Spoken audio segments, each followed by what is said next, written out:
So I'm going to tell you about some research I have done to try to understand the effects of heat stress on lima beans and then how that is affecting what I do in my breeding program. So there are a few people here who might not be from Delaware, so I guess I have to talk about this slide of why lima beans. So we have between 10 and 14,000 acres of lima beans grown for processing in Delaware. They are harvested to the succulent stage and frozen. And there are 4 different vegetable processing companies who are contracting with growers in Delaware to grow these lima beans. So they are our most widely planted vegetable crop in terms of acreage. So that is why we care about lima beans, and that is why I am working on breeding better lima beans. So high nighttime temperatures, which maybe we heard a little bit about high nighttime temperatures earlier today, they are associated with yield loss, split sets, which means some pods set, and then there's a break when no pods set, and then more pods set, so that becomes a problem at harvest time. And then if the period of high nighttime temperatures is very long, and it can actually delay harvest by weeks. So I am going to sort of skip a lot of the methods and details about how I did the experiments to figure out what I'm going to tell you. In the interest of time, I can tell you all you want to know about that if you want to know later. But many of these experiments have been done in greenhouse chambers. They don't look too fancy, but they have been effective in accomplishing this goal. And I have 2 of them inside the greenhouse, and one is controlled to have cool nighttime temperatures. So I'm aiming for 65 degrees at night. And then the other one, the nighttime temperature, I'm shooting for 80 degrees. And I'm looking at several different inbred lines, growing them under those 2 different conditions. And most of these experiments have been set up as randomized complete block designs with 5 blocks per replication, and that's like a pot of plant. And this is a picture of the seed of some of the genotypes that I've been working with. So inside the blue box are the 2 heat-sensitive genotypes that have been in many of my experiments. So Fordhook 242 is a standard Fordhook variety that's grown commercially in Delaware, and C Elite Select represents probably half of our baby lima acreage. That's a standard commercial cultivar, and it's heat susceptible. Then there are several different heat-tolerant lines that I've been looking at, trying to understand what's going on with the ones that are heat-tolerant versus heat-susceptible. And these are pictures of, so each pile of seed here is the yield from an individual plant that was grown either in the hot chamber or the cool chamber. So on the top, those are the heat-sensitive genotypes, and across the top of those pictures are the piles of seed from the plants that were growing in the cool chamber. So that's what we should be getting. And then across the bottom is yield in the hot night temperature chambers. And you can see the Fordhook 242, there are no piles there. That's because there's one lonely seed. It is not very happy when the night temperatures are very high. And Bush Florida Butter and Cave Dweller are 2 heat-tolerant varieties, and you can see that yield is fairly equivalent, slightly reduced, but fairly equivalent under high night temperature conditions. So now you might wonder why. Okay, so we already have heat-tolerant lima beans. Why are you breeding for more heat-tolerant lima beans? And the answer to that question is because nobody wants to grow red lima beans or speckled lima beans. They want green lima beans like those up there. So I'm trying to get heat-tolerant green-seeded lima beans. So in the experiments that I've done, I've tried to look at all of these different factors and stages of plant development that could be affected by heat stress, trying to understand if these are what's being affected by high nighttime temperatures. And I'm going to cut out a lot of details, but the things that seem to be a major factor for lima beans are there are changes in flower morphology, anther function, and pollen viability and pollen tube growth when plants are grown under high night temperature conditions and they are heat sensitive. This is a nice illustration of what happens when you heat stress a heat sensitive lima bean plant. This is Fordhook 242, which, as I mentioned, is very heat sensitive. So the plant on the right, that left. The far one away, there's no pointer, it's really annoying. Over there. That plant was grown under heat stress, and you can see it had no problems growing. It grew lots of leaves, which we picked off so we could take this picture, but tons of stems. There are lots of flowers on there, but it didn't have any pods. So we see this excessive vegetative growth when plants are under heat stress and they fail to set pods. So as a result, this is one reason why I think that photosynthesis is not what's being affected by heat stress, and it's not what is causing the problem in lima bean yield loss under heat stress. So there are changes that I have seen in looking at a lot of lima bean flowers when plants are heat stressed. So up top there is what a lima bean flower should look like and what the style and stigma should look like covered with pollen. Down at the bottom are some examples of what I see in flowers from heat-sensitive plants that have been exposed to heat stress.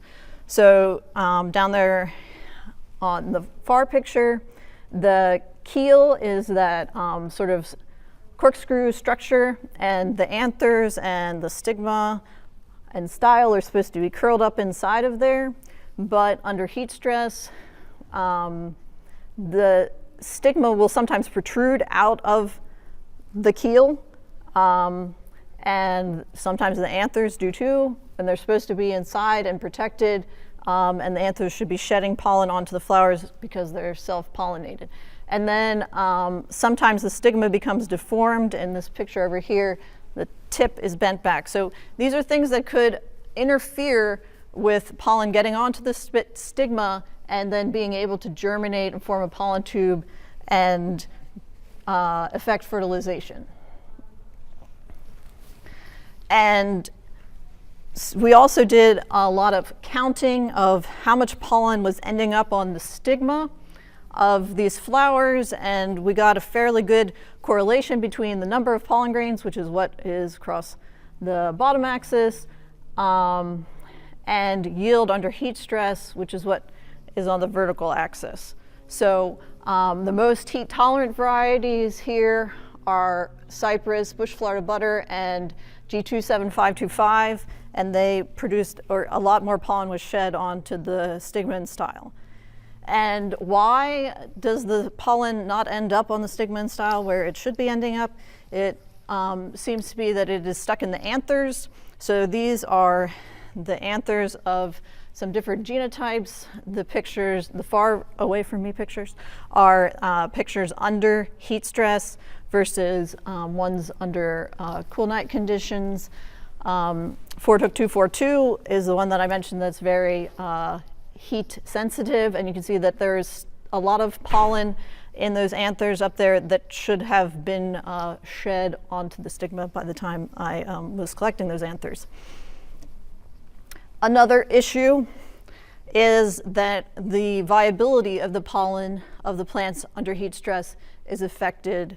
So these are germination rates from in vitro germination tests of pollen that I collected from plants that were grown under heat stress versus plants that were not heat stressed. Of these different genotypes, the more heat tolerant genotypes are on this side of the chart. Henderson, bush Florida butter, and cave dweller. And you can see that there, especially for bush Florida butter and cave dweller, there weren't big differences between the heat stressed and unstressed plants for their pollen germination, whereas for Fordhook 242 and Sea Elite Select there were. And again, for this characteristic, there's a pretty good correlation between yield under heat stress and the percent of pollen that germinates from those plants that were heat stressed. Okay, so this is the so what slide. So we know that high night temperatures are the most damaging to yield. So that means that when I'm screening plants in my breeding program to try to select the ones that are heat tolerant, I need to put them in an environment where I have sustained high nighttime temperatures, and that the nighttime temperature is what I'm interested in. I have done an experiment in the chambers during the summer where it gets to about 130 degrees in the greenhouse, but I have an air conditioner in the one chamber so I can get it down into the 60s at night, and those plants are fine, they don't care. They produce plenty of seeds as long as it gets down to 65 degrees at night. But what I need is sustained high nighttime temperatures. So the screening method that I have started to use is that I use a large greenhouse during the summer when I can keep it at 80 degrees all night long. And that is what I subject my breeding lines to and then make selections. I found that, as I said, the pollen quality and release and flower morphology are the characteristics that seem to be most negatively impacted by heat stress. So I have developed screening techniques to evaluate these factors under heat stress and ways to try to quickly phenotype these characteristics. And it seems that photosynthesis is minimally impacted by heat stress. So when I first started doing this work, we were looking at chlorophyll fluorescence and canopy temperature type measurements, things that a lot of people are interested in, like doing high throughput phenotyping, like on a field scale. That's not going to be very informative, it seems, for lima bean, because it seems like photosynthesis in lima bean is pretty heat tolerant. It's the reproductive stage that is not. And finally, there are some genotypes that are more heat tolerant than others, which means that this is a characteristic that we can breed for and that can be improved in lima beans. So I have some hope of accomplishing my goal of heat tolerant lima beans. And I should mention that we don't, in Delaware, we don't need the climate to change at all for heat stress to be an issue for lima bean production. It is already an issue for lima bean production. So basically, yield is damaged anytime we get nighttime temperatures above 70 degrees, which we do on a fairly regular basis in July. And so my selection has been under conditions of 80 degrees is what I'm shooting for nighttime temperatures. So this chart is the results from a screening that I did in the greenhouse this past summer with breeding lines from the program. So all of these ones that are labeled DE in there, those are Delaware breeding lines that are inbred lines, and they were the result of crosses that I had made between a heat tolerant parent and a heat sensitive parent, and then made selections in the field.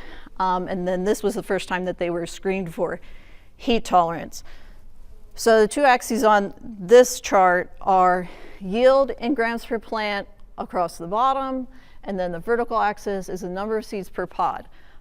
Because one of the things that I've seen in my greenhouse growth chamber experiments is that heat stress results in fewer seeds per pod, which is probably related to the pollination issue. So if I am able to select plants that produce a high yield and also have a larger number of seeds per pod, that probably means that they have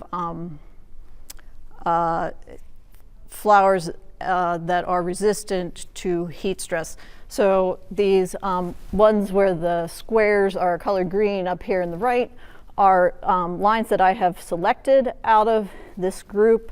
The one that's red, that's cave dwellers, so that's my heat tolerant control. So many of those are approaching cave dweller in terms of their heat tolerance. And then C Elite Select is the standard variety, which is heat sensitive. And I think that's the end of what I have to say about that. And these are all my helpers.